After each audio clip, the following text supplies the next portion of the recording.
In this episode, we talk all things Patrick Marleau being the new NHL All Games Played leader. We also discuss what changes and how this summer will look like for the Calgary Flames and the New York Rangers. Hit the music.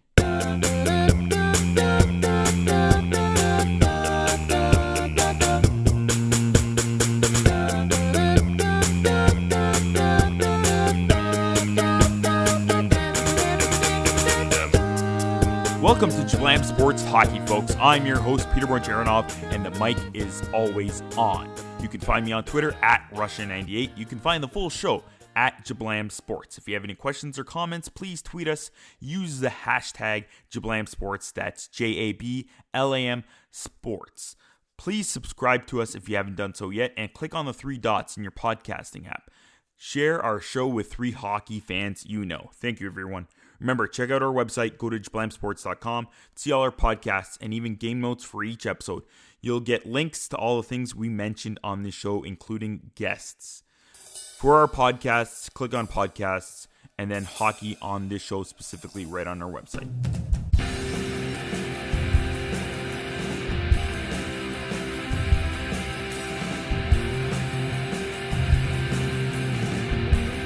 Time for this week's Trending Now. Patrick Marleau has passed the great Gordie Howe on the all-time NHL games played list with 1768 games played on Monday night. Joining me to talk San Jose Sharks, Mr. Shark. He covers the Sharks. That's too many Sharks going on in my head right now. They're rounding my head. I can feel it. And Marleau is one of them. Sheng Peng, thank you for joining me. You can find him on Twitter at Sheng_Peng. He writes at sanjosehockeynow.com, and you can also find San Jose Hockey Now on Facebook. Sheng, how you doing? Good, man. How are you doing? Oh, just witnessing some awful goaltending for the Maple Leafs. Hey, welcome to being a Sharks writer for the last 3 years. I was just laughing hysterically. I know Leaf fans right now are just like, what is happening? We've already witnessed this way too many times. And if Leaf fans are out there or anybody, please tweet me at Russia98 or whatever, or go to the website, jablamsports.com, go to contact page and send me, how are you coping with this? And how are you still a Leafs fan after time and time of these big fails? It's just astonishing. That's all. Just astonishing. Oh my goodness. So let's talk to Patrick Marleau. So first off, who came up with the name Mr. Shark for Patrick Marleau? Do you know? I do not. We have asked Patrick Marleau a lot of questions in the last couple of weeks in a lead up. Nobody has asked him that. One question that I did finally get answered, though, happy to finally get an answer to it. For years, Marleau has been last out on the ice.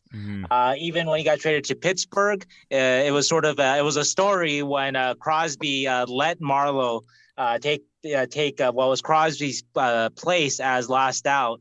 Let Marleau take that spot when Marleau was in Pittsburgh last year. And funny enough, there's a Pittsburgh reason why Marleau does that. And Marleau said it was because that's what Mario Lemieux used to do. And Marleau grew up a Pittsburgh fan, and he grew up a Mario Lemieux fan.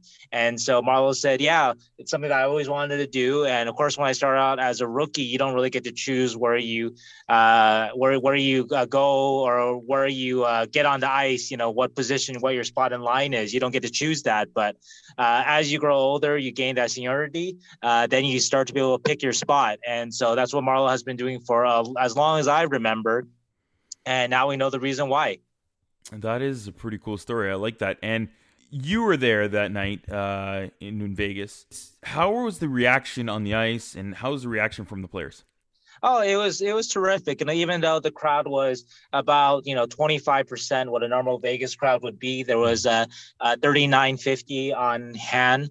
They stopped the game after, I think, a couple of shifts to recognize Marleau's achievement. Gary Bettman had a nice statement. But I think, though, for me, the most striking thing, though, wasn't the pre or in-game stuff. It was after the game. And after the game, the entire Golden Knights, they lined up to shake Marleau's hand. As if it were a playoff game or something like that, and we've seen players congratulate Marleau after games, but to see an entire team and also a team that Golden Knights and Sharks are very, very bitter rivals. Last few years, they played each other in playoffs in 2018. Vegas won that one. 2019, the Sharks won that series, that 7-game series. And anyway, very bitter rivals, Evander Kane, Ryan Reeves, all that stuff. But all the Golden Knights lined up to shake Marleau's hand. And one of the things that I saw that was interesting was that Marleau took an extra second with Marc-Andre Fleury near the end of the line to talk to him just a little bit longer than everybody else. And we wondered what that conversation was about. And we asked Marleau, and Marleau said, and this is True Blue Patrick Marleau.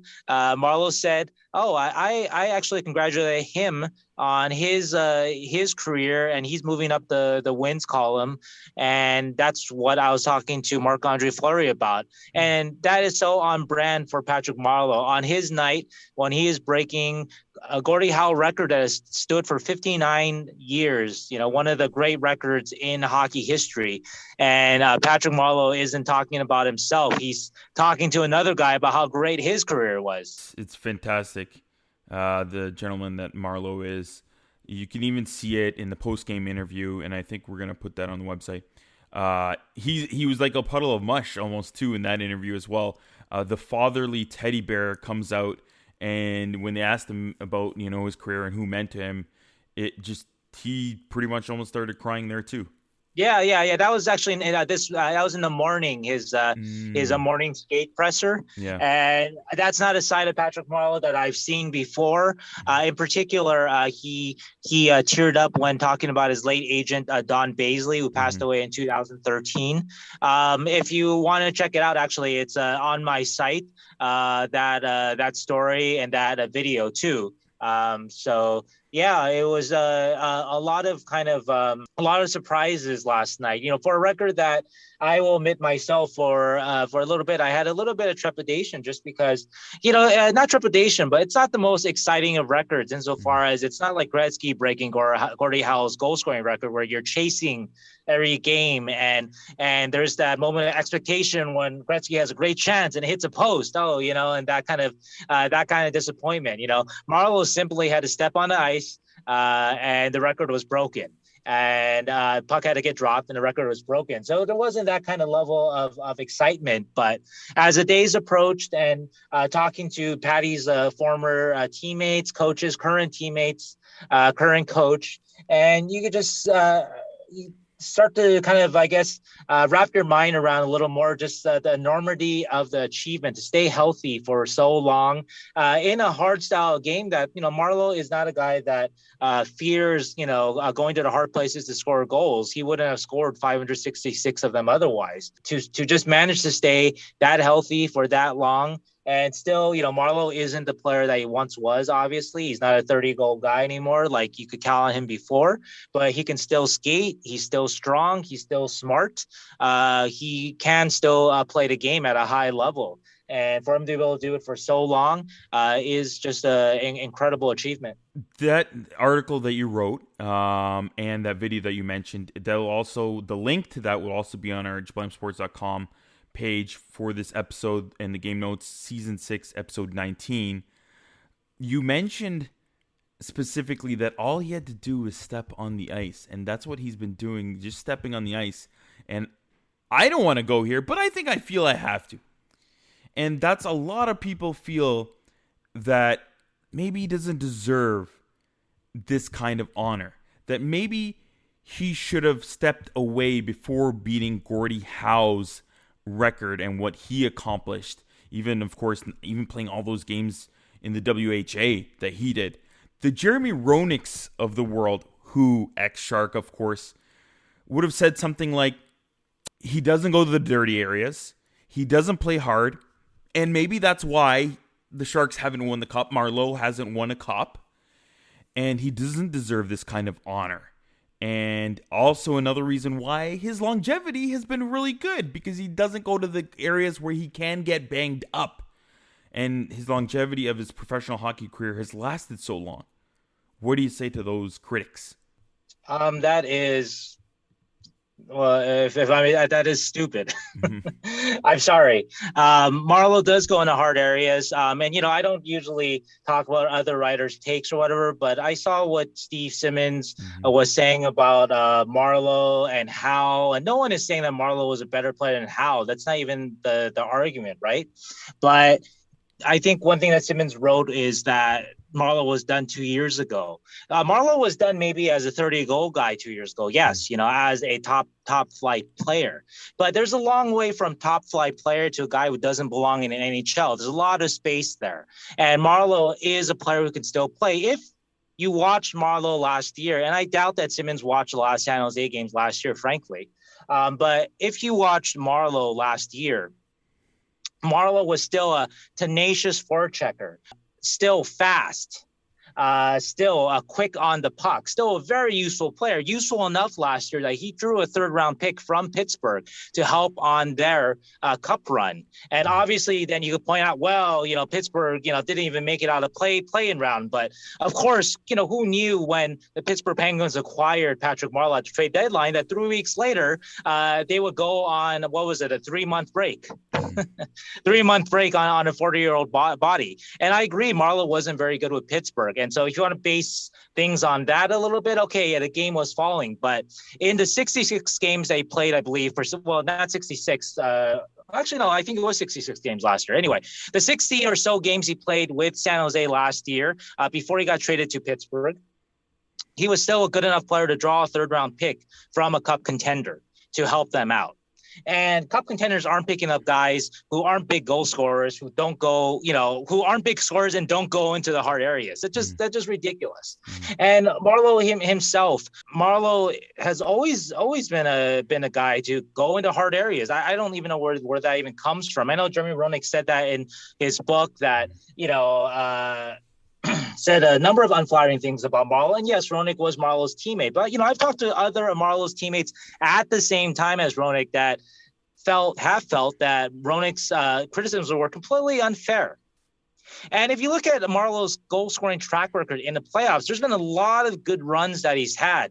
If you look back in, I think, the 2010, he's averaging half a goal a game there. 2004, the Sharks' first trip to the conference final, I think he scored 8 goals, 17 games or something like that. Nothing that tells you that this guy is some kind of guy that is, staying away from the tough areas. So I just think that is a ridiculous assertion, and it's a baseless assertion.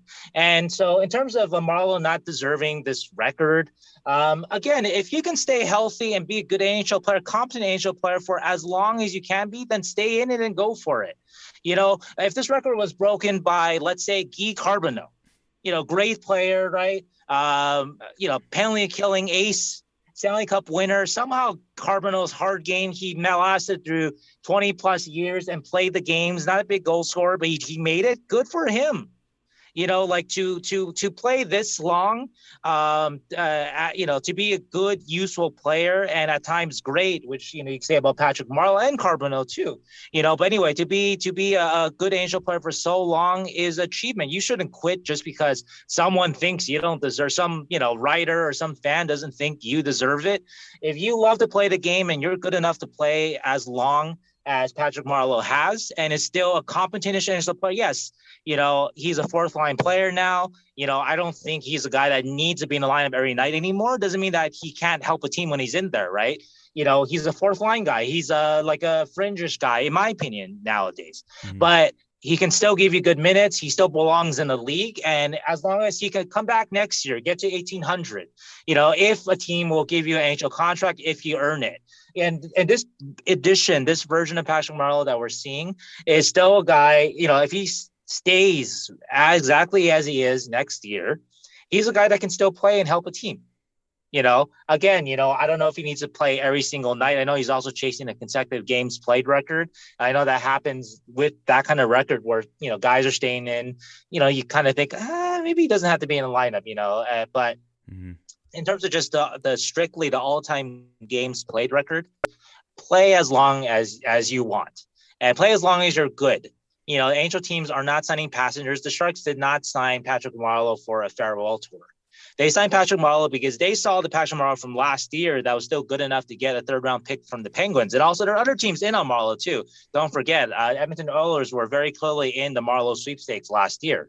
Anyway, if you're good enough to get that contract and you're good enough to keep playing games, keep playing. Keep adding games. And if people want to be on a sideline and say, oh, he's not Gord, no one's saying he's Gordy. And so anyway, I just think that's just a very bad take. So I'll leave it at that. He is a beauty. Another beauty, I would say, is his ex-teammate, and it was a great post, and of course this will be on our game notes page as well, is his ex-teammate, Joe Thornton. And I want to know whose vision was this, but I'm guessing it was the beauty of Thornton.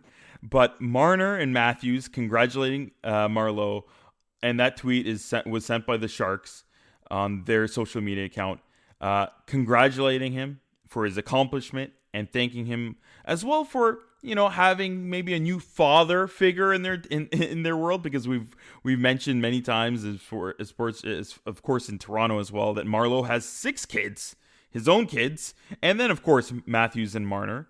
So it's great to see that. But then in the background, you see Jumbo Joe pretty much naked, just blurred out though. Fabulous. A great response from whoever's brainchild idea was this. Oh, I have no idea. Actually, just to give credit where it's due, I believe it's actually a Maple Leafs social media post that the Sharks, I think, shared or retweeted. Mm-hmm. But anyway, though, that's just Joe Thornton. I mean, I think in the finals, when they were in the finals in 2016, people caught Thornton and Brent Burns walking around the street shirtless. Mm-hmm. So that's just Joe Thornton. He, I haven't seen him with a shirt on a lot. So if he's not in his hockey jersey, he's in the locker room. Usually the shirt is off. His shirt is always off, and congrats to Patrick Marleau. Again, you can find him on Twitter. That's Sheng_Peng. Thank you for stopping by again, Sheng. Yeah, and I also want to throw in a last mention. Something else I wrote was a retrospective of it was about 18 teammates and coaches of Marleau over the years. Just sharing just kind of the other side of Patrick Marleau. We all know that quiet, humble side. I mentioned that Marc-Andre Fleury story from earlier where Marleau congratulated Fleury on Fleury's achievements last night, even though it was Marleau's night last night, which was pretty cool. Anyway, there's a pretty neat stories that kind of show kind of the funny side of Patrick Marleau. Just for example, Patrick Marleau, according to Marco Sturm, is a pretty good dancer after a couple of beers. And that was mentioned in an athletic story about him. But what that athletic story doesn't have, I will say, is that Marco Sturm tells us the exact dance that he remembers Patrick Marleau doing so well. And I thought about the time period, the late 90s, early 2000s. I asked Marco if it was the Macarena or La Macarena. It was not. It was something else. But anyway, check out that story and find out what trendy dance Patrick Marleau does so well. You're keeping me on the hook now. I want to see which dance it is. So check that out on his website, and we'll send you the link on jablamsports.com. Again, Sheng, thanks for stopping by. Yeah, thank you, man.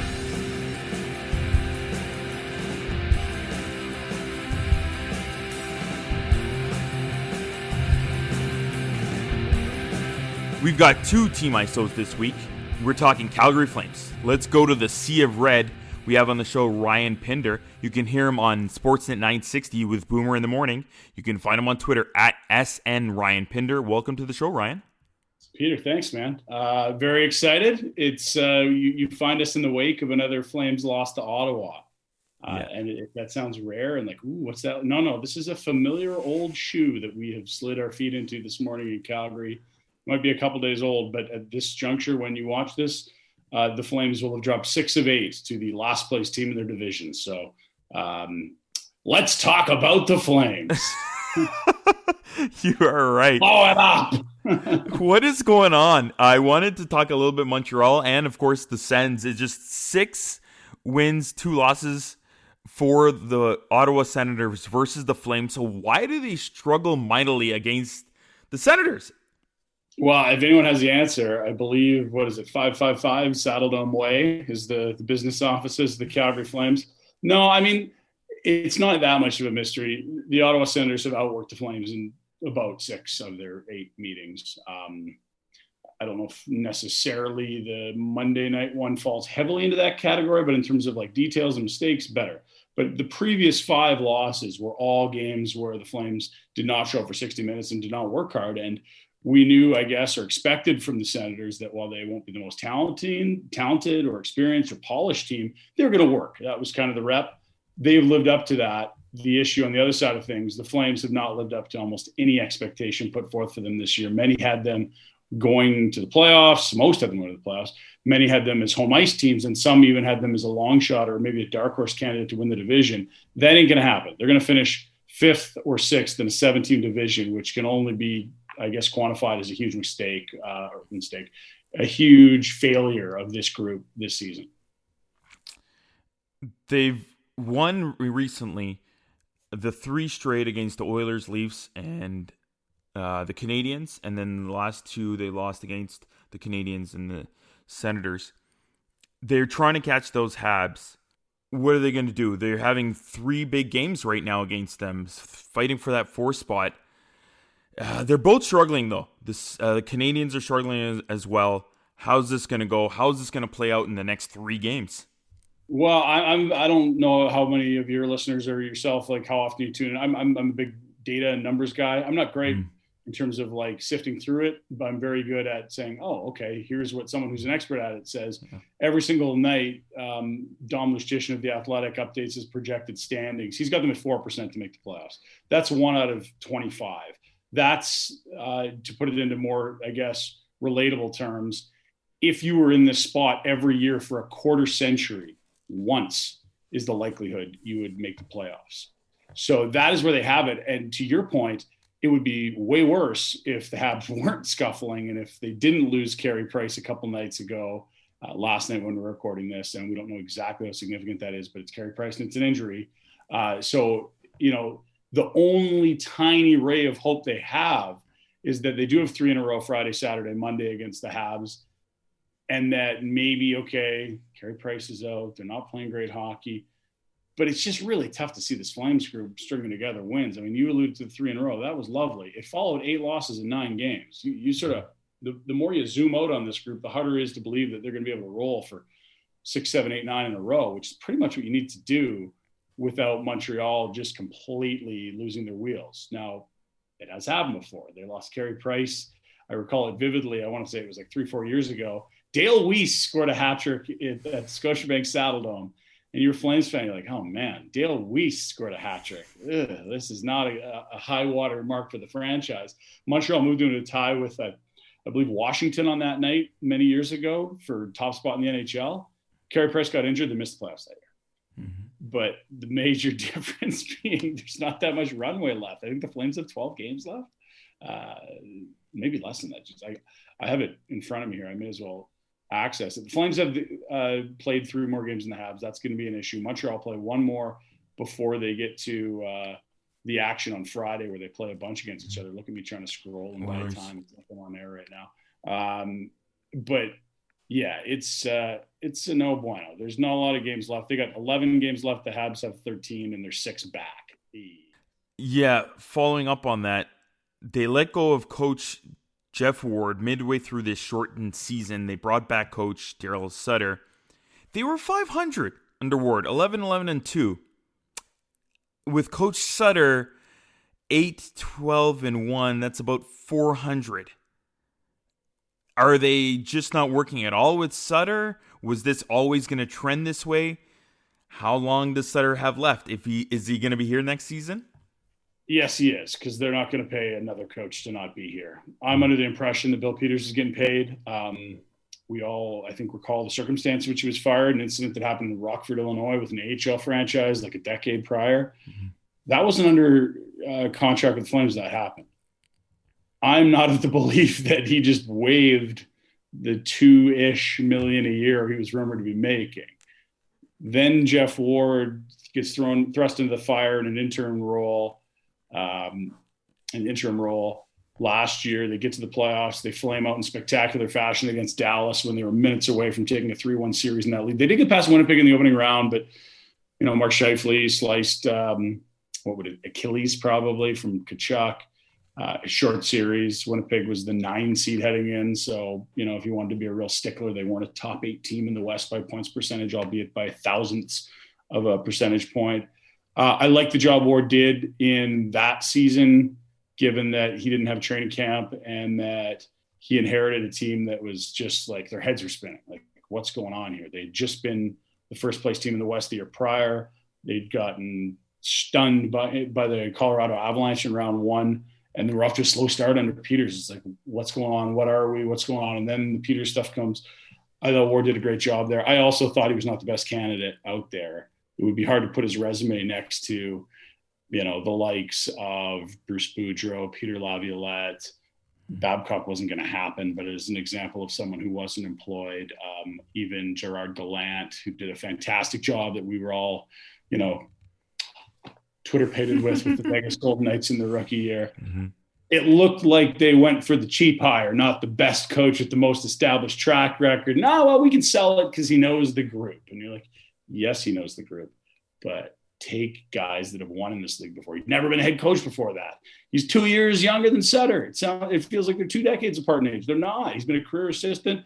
And I was real critical of the team under Jeff Ward, but you know what? I was really excited about Daryl Sutter, and they came out and I think they won 4 of their first 5, and the details were there. The work ethic was back. Defensively, they were clamping down. Then the goals dried up. Mm-hmm. And now you're kind of in this spot that you alluded to, which is you haven't record-wise been better than the team was under Ward. You're certainly stronger defensively and you're getting better efforts, but it's not leading to more wins. And the offense is completely dried up. So you can build the case that defensive clampdown has come at the expense of offense. And I don't know that it would be hard to convince people of that. But generally speaking, this group under both coaches is underwhelmed and not been the sum of its parts when you look at the players that they have. Matthew Tkachuk's had a miserable year considering how good he was last year. Elias Lindholm has been good, but not great as they moved him to center ice for the first year of his career full time. And that's a significant move. And he's playing top matchups. That's not easy minutes in a division that's got, top line centers around this division are really good. You got like Horvat and Pettersson in Vancouver. You got McDavid, Drysdale in Edmonton, Dubois, Scheifele in Winnipeg, Tavares, Matthews in Toronto.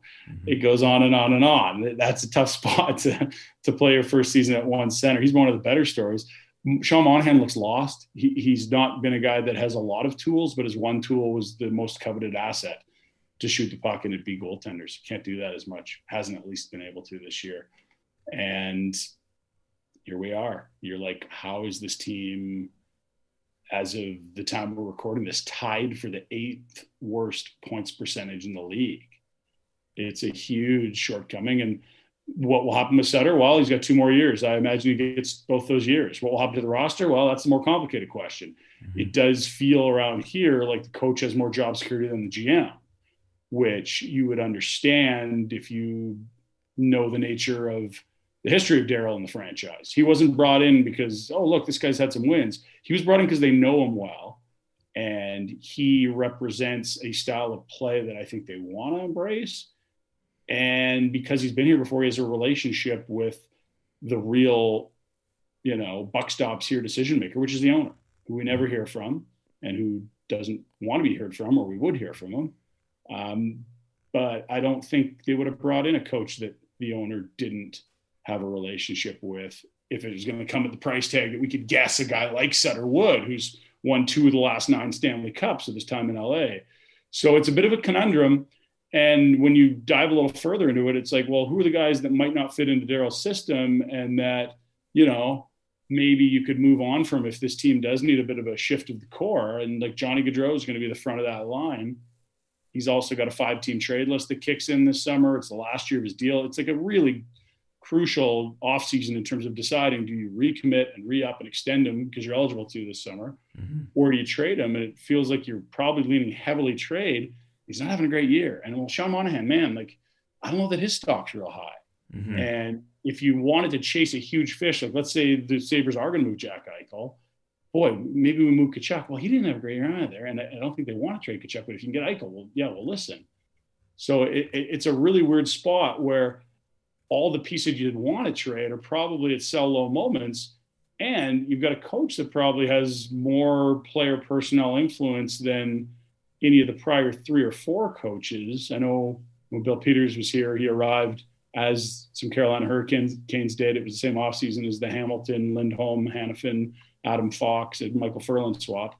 And they brought Derek Ryan, a depth center, with him from Carolina. But I get the sense Daryl Sutter's going to have quite a bit of influence in the decisions that are made around here. Wow, it's a full-loaded answer there. We're like, this is all we talk about all day. And from afar, maybe there's more rational takes, but we're stuck in the middle of this crap right here. You've touched base on all those players, and I don't know where to begin, but Monahan, Tkachuk, they've been struggling, and the core of this team, they're in their primes.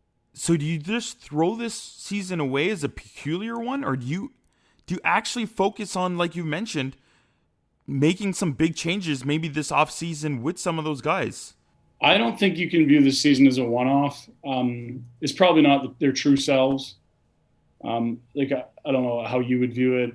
I sort of see it when you look at a group of players, there's a bunch of different outcomes that could happen. There's everything goes great, or everything goes awful, or that was about what we expected. You had some ups, you had some downs, you had some good breaks, you had some bad breaks. This is a bad break season, but last year ended in really, really ugly fashion. The year prior, they were a 1 seed. Everything went right in the first 2/3 of the regular season. They coasted in, kicked up their feet, cruised at 500 into the playoffs, sat their best players for a week. We're awesome. They got smoked by an 8 seed in round 1. And it just looks off. Like we talk, I text with people that work in the industry for other clubs, and they're like, something's not right there. Like, something's not right. Like, what is it? I can't put my finger on it.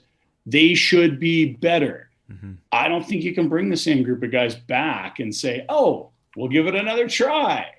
And part of that is the contractual obligations. Like when we talk about what's left on Gaudreau's deal, they're probably going to have to expose Mark Giordano for an expansion draft, which is going to be a curious decision that Seattle will have. So there will be some change, but Sam Bennett's already gone.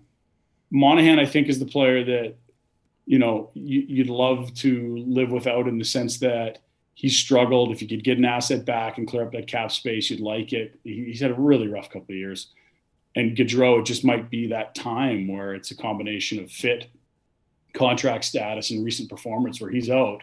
But if you mix in those 3 forwards and Mark Giordano, that's pretty much the core, most of the core guys they've had for the last, I guess, since like 2015, when they shocked the world. The Find Away Flames made the playoffs and got to the second round. It's really the only playoff success they've had under this core.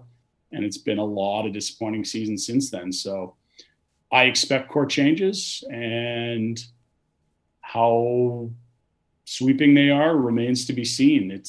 There's no simple answer. Just push this button, it's all better. No, it isn't one of those. You mentioned Giordano. Is he for sure going to be available in the expansion draft to Seattle? And is he the one that they're going to go for, or is there somebody else on the team that you think Seattle might go for on this Flames roster? Well, if Sam Bennett was still here, I think that he would have been exposed. And that's an interesting discussion because, highest pick in franchise history, 4th overall, number 1 player in central scouting, his draft class hasn't panned out yet. And I don't think he'll ever be the elite player that scouts thought he was going to be in his draft class. But that doesn't mean he can't be a real good player. He's off to a great start in Florida. Small samples, beware. But how's a goal, 2 assists, and a fight for his first 2 games? That's pretty good. And he would have been an interesting conversation for Seattle because maybe they like the potential there. Results hadn't been there in the regular season. He has had good playoffs. But the nature of the expansion draft, 7 forwards, 3 defensemen, 1 goalie. Well, the goalie's Markstrom. They don't have a backup at this point. They traded Riddick to Toronto. They're rolling an AHL guy. Louis Domingue is a backup, essentially. You just signed Tanev, and Rasmus Anderson and Noah Hanifin are right in their young to mid-20s, heading into their prime with lots of contractual term at rather friendly cap hits. You're exposing 1 D-man. It's got to be Gio, doesn't it? And it's not like the group's been so good and the culture is so great that you can't lose your captain. And that might or might not have anything to do with Gio himself. I'm not in that room. But the results haven't been good enough to justify, in my opinion, saying, hey, here's a prospect or a player for you, Seattle. Let us keep Gio. He's got 1 year left on his deal. There's been diminishing returns the last 2 seasons after he won in Norris. And heck, he might want a fresh start too. It's been a lot of misery around here the last 2 years. Let's look to some bright spots. I want to talk a little bit about Valimaki. He's looked good, but I want to skip him. Sorry, people. But I do really want to talk about the 2019 26th overall pick by Calgary, Jacob Belcher. He looked fantastic with Canada in the under-20s, and even with Val d'Or this season in the shortened year that he's played for them. Do we see him in the lineup next season that early? I think it depends on camp. And we know that Darryl Sutter has a preference of more established players, but he's going to take the best guys he has. It's just, can you play mistake-free enough to get the leash from Darryl in terms of the leeway to – it's not easy playing this league first few years. My goodness. You watch really, really good players in this league. Go back to the rookie years. There's some serious struggles. Like, Joe Thornton's going viral for his "whoops, I forgot my pants" goodbye to Patrick Marleau, and go look at that guy's rookie year. He was the first overall pick. But Belcher had a really good World Juniors, as did Connor Zary, another first rounder. They slyly traded back twice in the first round and got him. It seemed like reports were he was the guy they wanted, and they had the stones to back away from the podium twice to get more assets later in later rounds, and still got him. Yeah. He was at the World Juniors as well. So that's 2 guys. And they've got a couple AHL guys that have flashed some big numbers in an age bracket where you kind of have to pay attention, in Matthew Phillips and Adam Ruzicka, not to mention Dustin Wolfe, who is arguably the best junior hockey goalie out there. He was the goalie of the year last year in the Western League and is chasing an all-time shutout record in the Western League in a shortened year. Remember, they lost the tail end of last year. They're only going to play 20-some games this year. He's 3 shutouts away from setting the all-time record in the Western League. But these things are all prospects; they're not guarantees. But to your question on Belcher, I expect him to push for a job in camp. How much stronger does he need to get? I don't know. Who's he going to be competing against for jobs? Well, it kind of depends on how their offseason goes. If Derek Ryan, who's a free agent, does not come back, Sam Bennett has already left. If you trade Monahan, well, you need a center. Could he be a depth center for you? Or maybe you've backfilled those. Maybe you go sign UFAs and you bring back Derek Ryan. You don't need a center. And it's like, well, what wing can he play? Are we logjam there? Is there vacancy? But at the end of the day, he's going to have a really good camp. And judging on his play in the queue, it's not impossible. I'd love to see him. But I'd also love to see them get quite a bit younger and maybe dangle some more older players to maybe take some deeper cuts in the short term to be better 3 or 4 years down the road. And that's something this team's been really hesitant to do in the last couple decades. Again, you can find him on Twitter at @SNRyanPinder. Thanks for joining us, Ryan. Hey, thanks, Peter. That was good fun. Appreciate it. Best of luck with the podcast, and stay safe in the lockdown out there.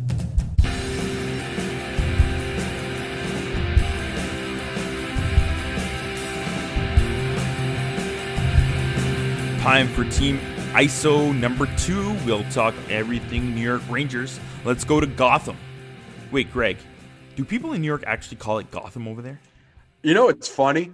It is referred to as Gotham. I don't think as much by people who live or play in New York City, but it's funny to me because when you think about the latest series of Batman movies, that's Pittsburgh. It's not New York. Mm-hmm. It's very blatantly Pittsburgh, but I'd say New York is still Gotham when people mention Gotham. Mm-hmm. It's interesting too because I just finished watching the TV series when it ended a year ago, and I think it's filmed in Chicago, so it's like what? All right, sure, why not? Everybody wants it to be New York, but you can't film in New York. That's how it goes. So who is the Dark Knight on this Ranger team? On this Ranger team, I mean, once upon a time it was Matt Harvey, and he embraced it. On the Ranger team, that's not Harvey Dent. Okay, continue. On the Ranger team, it's probably Kreider, because if anyone had a secret, hidden second life as a superhero, but in the meantime is like a billionaire playboy. Yeah, it seems like something I could buy Chris Kreider doing. You could tell me Chris Kreider is anything when he's not on the ice, I'd believe it. Whatever you wanted to say. And the Ranger fans do love Chris Kreider. Greg Kaplan again, he's on the show. He's the co-host of the Blue Shirts Breakaway. You can find him on Twitter at Blue Shirts Break. Welcome back to the show, Greg. Hey man, good to have you. Good to have you. Good to be here. So it's been a very long day. I'm happy to be here now. It has been a long day. A lot of stuff is going on in the world, and we won't talk about that stuff right now. Let's just talk about Rangers. They're looking to make a push here. It seems like they've gone 8-1-2 in the last 11 games. Only one regulation loss. Maybe it helps playing the Devils 4 straight games. They're struggling right now. Why does it? They have a shot at this thing, don't they? Yes and no. It's difficult because the East. We talked about this way back when, man. Mm-hmm. When I was on for the preseason show, the East is such a monster where the New York Rangers could be on this red hot run that you mentioned. They sweep the Devils 4 straight, and they make up 0 ground because the Bruins win 4 in a row as well. It's tough. The Bruins, as we're talking right now, last I checked, the Rangers were losing 3-1. Not the time this show, but the Bruins still had 2 games in hand. On our show yesterday, my co-host Ryan and I talked about how the team you're probably chasing is actually the Islanders. When you take into consideration they play each other 3 times between now and the end of the season, and the Islanders have the more difficult schedule when you compare it to what the Bruins have to do the rest of the year. But man, it's almost as if the Rangers have to sweep the Islanders in these 3 games for them to have a chance. Bad start tonight, obviously. Not going exactly how the Rangers would have wanted it to go, but the Rangers are in a position, and I don't think it's any fault of their own, where they have to play perfect hockey the rest of the season. It's just that's asking so much. As much as I would love to see it, as much as I am absolutely loving what the Rangers are doing right now, it is fantastic hockey to watch. It is a lot of fun as a fan, but to ask a team to be perfect for the last 11 games of the year, I understand some realism where that's probably not going to happen. The episode you were on before, that is, if everybody wants to check that one out, that's episode 5 of this season, season 6. Again, go to JablemSports.com. We had that preview of the Mass Mutual NHL East Division. Speaking about the division, I was looking at it, and the goal differential, they're leading. The Rangers are leading in the goal differential in this Mass Mutual East. I love saying that. I just throw it in there. And leading the way is Artemi Panarin, who has played about roughly 10 games less than all the other players in the league. Yet he's a top 10 player in the league in points, 16 goals, 36 assists, 52 points so far. Should he be in the Hart Trophy chatter this year? Well, first, as much as I love seeing the Rangers as the number 1 team with goal differential, when you beat the Philadelphia Flyers 17-3 in a 2-game stretch, it's gonna do a number for your goal differential. It's a bit of a false flag, right? Like, yes, the Rangers have played well enough where their goal differential is that high, and you take into consideration the fact that the Rangers have won a couple of other games pretty handedly this year. But you got a plus 14 in 2 games against the Flyers. God bless you. That's just beautiful. Panarin, it's difficult, man.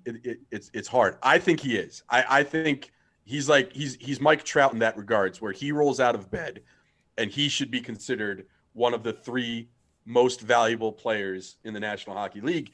And you mentioned the fact that he has 10 less games played than many of his compatriots there. If anything, that is more evidence that he should be this year's Hart winner, because in those 10 games, those games are the difference between the Rangers being in this playoff picture and being on the outside looking in like they are right now. It is his absence in the middle of the season because of everything that happened in regards to the story that came out of Russia, the fear that he had in regards to the safety of his family, all of that. those 10 games are the difference between the Rangers being maybe the number 4 team right now in the division and the Rangers being this far out of it. Because when he's here, that offense is unstoppable. It is someone had the stat this week. I believe it was Hockey Stat Miner, where if you watched any period that Artemi Panarin has played as a New York Ranger, you have a 6% chance of seeing a multi-point period. Pick any period. 6% of them have been multi-point periods. He's had more 3-point games as a New York Ranger, 17, than he's had 0-point games as a New York Ranger, 12. So it's what more is there to say? To me, yes, to answer your question, he should be a finalist for the Hart yet again, maybe even win it. But some people will point to the fact that he wasn't here for the whole season, that he didn't play a whole run of games and all of that. And to me, that's just more reason that you should point to it and be like, no, that's exactly the point you're making is actually proving my point. You're doing the work for me, but when you bring that stuff up, I am lucky enough to be able to watch him. I'm very happy he chose the New York Rangers, but it's just incredible with him, man. Truly incredible. Another player who I think is pretty incredible, but not enough teams and fans and the media are keeping an eye on him. And he's really flying under the radar across the league, because I don't know if it's because the Rangers aren't expected to maybe make the playoffs, or partly it's because of the season, how teams from outside of divisions aren't playing the other teams. But tell me more about Adam Fox, because he's a total standout, and maybe, again, he should be considered at least somewhat in that Norris talk. He should be. I understand there are a lot of defensemen having absolutely great seasons this year. You have Sam Girard, Cal McCarr,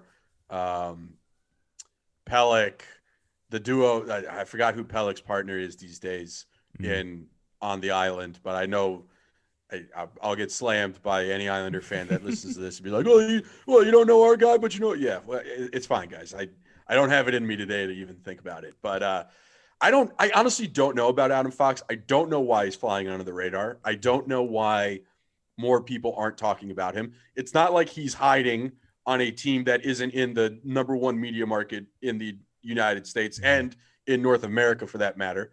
It's an impossibility that he could be flying under the radar at this point.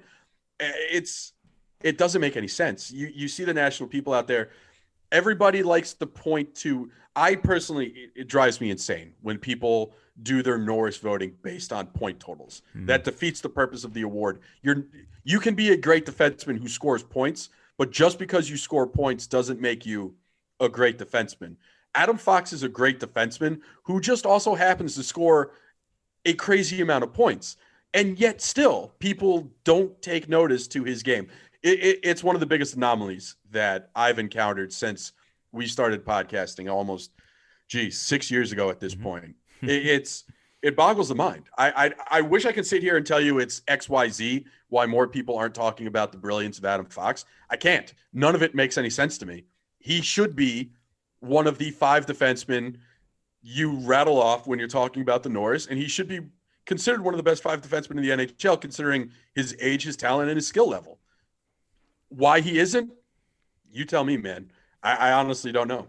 I've been talking about it for years in terms of separating and making more trophies available for defensemen. There's 2 available for goalies. We got the Jennings, we got the Vezina.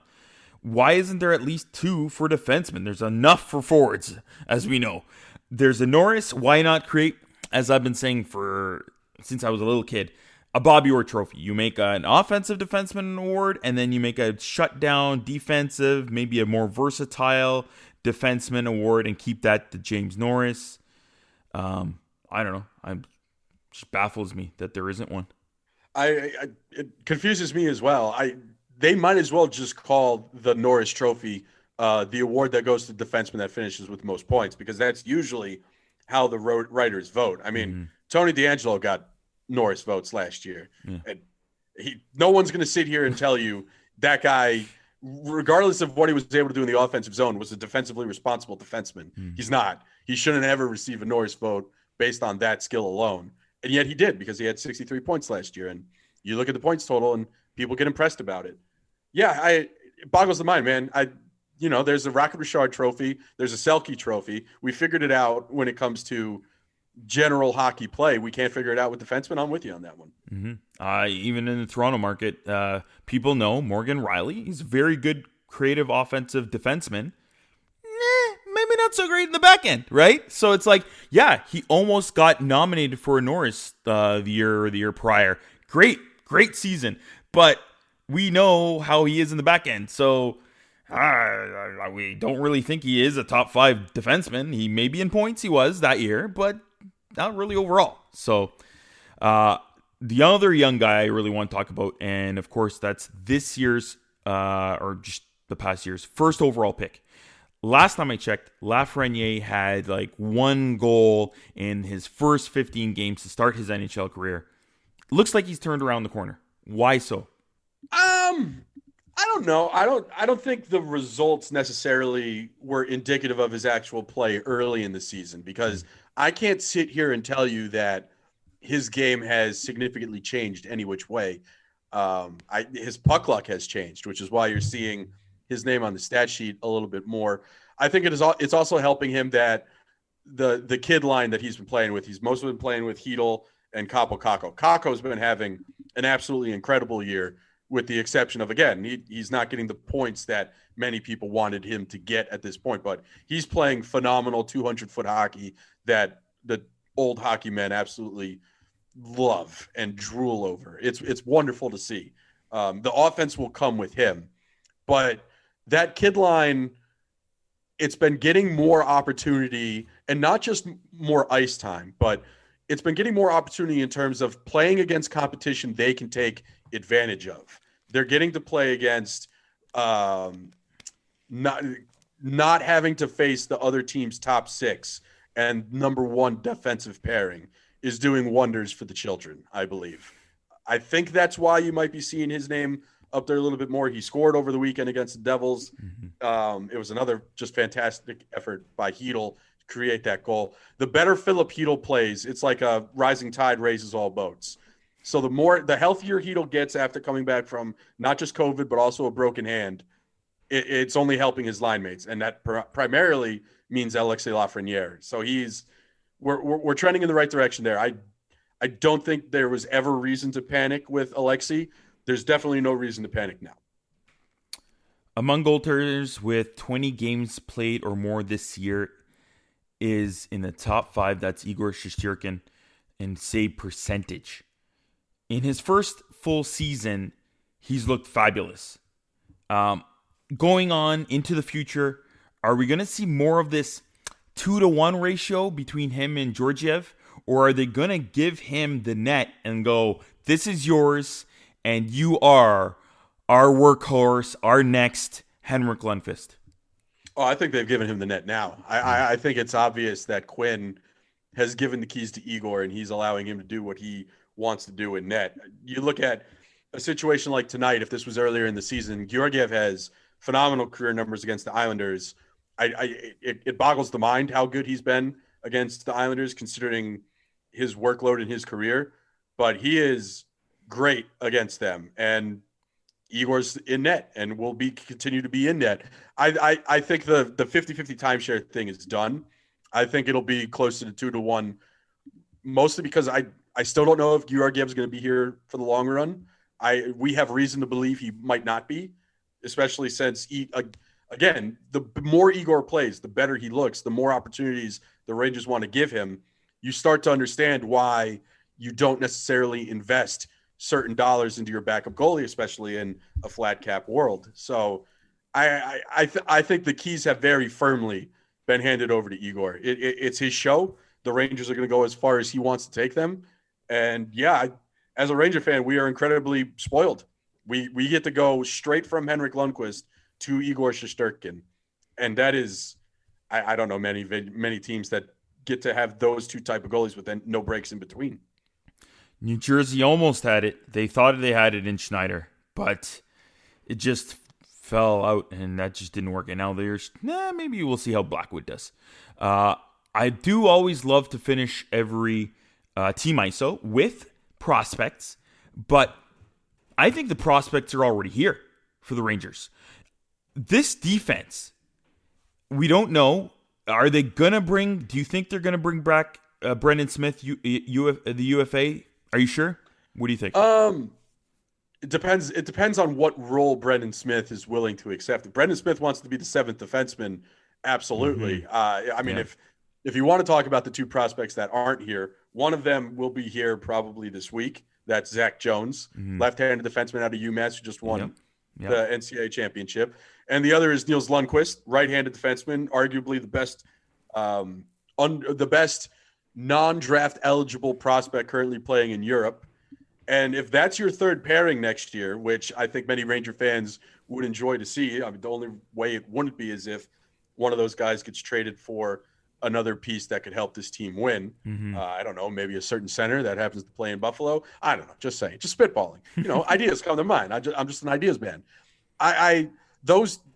If Smith wants to come back, he's not going to get $4 million, but he's not going to get $4 million wherever he goes. If he's comfortable being a locker room presence, seventh defenseman who plays less than 50% of the games next year, unless there's an injury, then yeah, Brendan Smith could come back as a New York Ranger. And I think every Ranger fan would be happy to have him. I doubt that. Continue. Yeah, exactly. I think another team will give him a more opportunity to play. Yeah. And I wouldn't blame Brendan Smith if he wanted to chase that opportunity. I also wouldn't blame the Rangers if they allowed him to go pursue that opportunity, because Zach Jones should be this team's left-handed defenseman next season. If not him, they have another prospect named Tarmo Runanen, who's killing it in Hartford right now. And then on the right-hand side, it should be Niels Lundqvist. There's no other answer. Again, unless the Rangers have traded Niels Lundqvist, and then that's a different conversation entirely. So, again, that defense, after Smith, and you got Trouba, he's in the prime right now. He's 27 years old. These guys are all like teenagers. Teenagers in the Big Apple, pretty much. They're children. It's ridiculous. It's incredible. Lindgren and Fox is an entrenched top pairing defense with neither guy being older than 23. Keandre Miller, a rookie, having a phenomenal rookie season, all things considered, and forming a great partnership with Trouba that could carry on for the next 4, 5, 6 years. And then, Zach Jones will be the elder statesman on that pairing next year, and he's 22. Like it's a ridiculous set of circumstances that the Rangers have found themselves in. But it took a lot of work, a lot of scouting, and a lot of good moves in order for the Rangers to get into the spot. These guys weren't slam dunks. Zach Jones was a third-round pick. Niels Lundqvist was the Rangers' third first-round pick in the 2018 draft. Keandre Miller, that's a draft pick the Rangers acquired in the Rick Nash trade. Niels Lundqvist is a draft pick they acquired in the Ryan McDonough trade. It's Ryan Lindgren acquired in the Rick Nash trade. Adam Fox, God bless him for being a New Yorker that wanted to play for the Rangers and essentially forced himself to New York, and it only cost the Rangers 2 measly second-round picks. Yeah, it's shrewd work, a lot of good moves to get them here, but a lot of give credit where it's due. Gorton did a lot of work to find these guys without having to give up a whole lot of capital to get them, and the Rangers are already reaping the benefits. And again, like you said, they're under 25. They're literal children. They can't rent a car without having the fees be ridiculous in the state of New York. It's incredible to see that this team in this division is pushing in the playoff race a year before their timeline, in my mind. Crazy. Last question. It's an expansion year. Seattle is sniffing. They're sniffing. They're looking.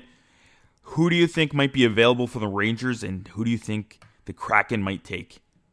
Well, the Rangers are in a unique position where they don't really have to go out of their way to protect someone that would need protecting because, like we just said, everyone on this team is children.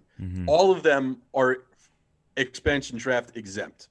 The youngest player the Rangers could expose is, I think, Georgiev, and they don't have to expose him if they don't want to. The 3 guys that get talked about the most are Julian Gauthier, Brett Howden, and Lieber Hayek. If I'm Seattle, I'm taking Gauthier because I think he's got the most upside. He's had a hard time finding a consistent role in this Ranger lineup, but that's no fault of his own. He just happened to be playing for the one hockey team that has so many wingers, they don't know what to do with all of them. But I could also see a scenario where the Kraken are intrigued by Hayek, who's under 25 himself, has gotten a lot of run in the NHL. Now, I don't think that run has been useful. I think he's done a lot to show that he is not capable of a full NHL workload season. But I can't sit here and tell you that the Seattle Kraken would definitely pass on him. To me, you think about the 30 picks that the Kraken are going to have, because I don't think Vegas has to make anyone available. I may be mistaken about that. But you think about the 30 other players, the 30 other teams that are going to put players up here. The Rangers, based on what they're going to make available, that's probably going to be like the 25th or 26th thing Seattle worries about. So at that point in the draft, maybe it's a little bit of we need depth in a certain position that we weren't thinking about before, or maybe it's we want to roll the dice on someone that hasn't gotten a longer look. If I'm Seattle, I'm taking Gauthier. I'm a Gauthier believer. But whoever the Rangers lose, it's not going to be a big deal. It really won't. Again, you can find him on Twitter at BlueShirtsBreak. Greg, thanks for coming on the show again. Pete, good talking to you, man.